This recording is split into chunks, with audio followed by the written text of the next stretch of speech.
Hello everyone. आज हम करने जा रहे हैं सोर्सेज ऑफ हिस्ट्री।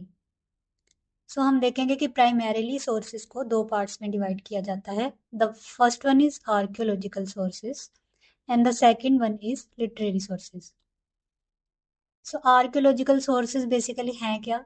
जो कि फिजिकल एविडेंस है पास्ट का। इसमें हम क्या क्या चीज़ों को इंक्लूड करेंगे?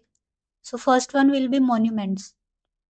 जितने भी पुराने मॉन्यूमेंट्स हैं, ताजमहल, कुतुब मीनार, ये सब क्या हैं? हमारे आर्कियोलॉजिकल सोर्सेज हैं। And the second one is mounts. Mounts क्या है? टीले। जितने भी हमारे टीले मिलते हैं, कुछ हड़प्पा टाइम्स के हैं, जैसे राखीगढ़ी में है, मोइनजोदारो में है, तो ये सब माउंट्स किस में आएंगे? ये भी आर्कियोलॉजिकल सोर्सेज में ही आएंगे। Then we will see inscriptions. Inscriptions जो कुछ भी पत्थरों पर शिलालेख वगैरह जो कुछ भी लिखे हुए हैं, वो सब इंस्क्रिप्शंस में इंक्लूड होंगे। जैसे हम एग्जांपल देखेंगे, अशोका की कितनी सारी inscriptions. Then we will see paintings. Paintings, जैसे अजंता की केव्स में पेंटिंग्स हैं, they are also archaeological sources. Caves and shelters हैं जितने भी, स्कल्पचर जो भी पुराने मिलते हैं, कुछ पुरानी मूर्तियां, है ना, वो सब भी क्या है? Archaeological sources. और कई जगह तो क्या है, फैब्रिक के पीसेस भी मिले हैं, तो ये फैब्रिक के पीसेस को भी हम आर्कियोलॉजिकल सोर्सेज में ही रखेंगे। Then we will see fossils. Fossils को भी अब दो तरह में देखेंगे, कुछ तो ह्यूमन और प्लांट रिमेन्स, एनिमल रिमेन्स, ये सब आएंगे फॉसिल्स में, जैसे बोन्स हो गई और प्लांट रिमेन्स हो गई। देन टूल्स हैं, वेपन्स हैं, ऑर्नामेंट्स हैं, ये सब भी क्या है? Archaeological sources. The second one is literary sources. Literary sources, जितना भी लिटरेचर है पास्ट का, वो सब लिटरेरी सोर्सेज में आएगा। लिटरेरी सोर्सेज को अब हम दो पार्ट्स में डिवाइड करेंगे, इंडिजिनस एंड फॉरेन।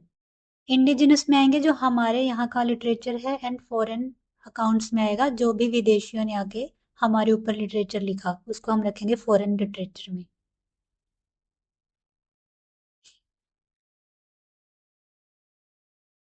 अब इंडिजिनस भी दो टाइप का है, secular and religious. Secular literature में जितना भी नॉन रिलीजियस लिटरेचर है वो सब आएगा सेक्युलर में। अब इसमें क्या क्या आ सकता है? साइंटिफिक लिटरेचर आ जाएगा, जैसे आर्यभट्ट की रचनाएं हैं। पॉलिटी और लॉ से रिलेटेड जितना लिटरेचर है, जैसे चाणक्य का अर्थशास्त्र है। बायोग्राफीज आ जाएंगी, कितनी भी बायोग्राफीज लिखी हैं, कुछ राजाओं ने अपनी बायोग्राफीज लिखी हैं,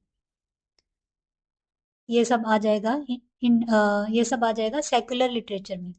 then we will see religious. Religious में जितना भी रिलीजियस लिटरेचर है, चाहे वो हिंदुइज्म का है, बुद्धिज्म का है, जैनिज्म का है, ये सब आएगा रिलीजियस में। जैसे हमारे वेदास हो गए, पुराणास हो गए, और हमारे कुछ एपिक्स हो गए, रामायण, महाभारत। बुद्धिज्म का जितना लिटरेचर है, जैनिज्म का जितना लिटरेचर है, सब आ जाएगा रिलीजियस में। फिर हम देखेंगे फॉरेन अकाउंट्स। फॉरेन अकाउंट्स में किस किस को काउंट किया जाएगा? चाइनीज अकाउंट्स को। चाइना से कुछ ट्रैवलर हमारे पास आए थे, जैसे ह्यून सांग, तो उन्होंने जो भी लिटरेचर लिखा। और अरब ट्रैवलर्स आए थे, कुछ हमारे ग्रीको रोमन ट्रैवलर्स आए थे।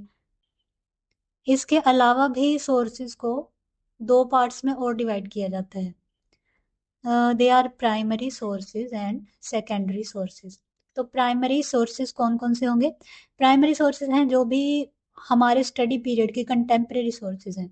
मतलब मान लीजिए कि हम मौर्यन एम्पायर को पढ़ रहे हैं, तो उस टाइम का जो भी कंटेम्प्रेरी सोर्स होगा, वो हमारा क्या हो जाएगा?